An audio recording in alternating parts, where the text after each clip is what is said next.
এখানে বাংলাদেশি প্রবাসীদের জীবনযাপন। বাংলাদেশিরা সাধারণত নির্মাণ শ্রমিক, driver, security guard, cleaner, hotel restaurant, গৃহকর্মী সবচেয়ে বেশি এখানে কাজ করেন। তাছাড়া অনেক ব্যবসায়ী, ব্যাংক কর্মকর্তা, ইঞ্জিনিয়ার, ডক্টর এবং অনেক প্রতিষ্ঠানের দায়িত্বরত কর্মকর্তাও আছেন।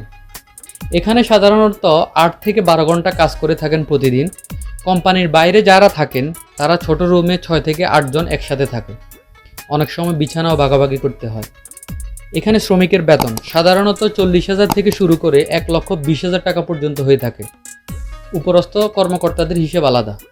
মিডল ইস্টের প্রবাসীদের সমস্যাগুলোর মধ্যে হলো অনেক কোম্পানিতে দেরিতে বেতন পাওয়া, তাছাড়া গরমের কষ্ট অনেক, স্বাস্থ্যসেবার সমস্যা, কন্ট্রাক্ট না মানলে ডিপোর্ট হয়ে যাওয়া ইত্যাদি। তবে সব কষ্টের মাঝেও স্বস্তিটা তখনই পায় যখন পরিবারকে টাকা পাঠাতে পারে। পরিবারের টাকা পাঠাতে পারার আনন্দই প্রবাসীদের বড় অর্জন।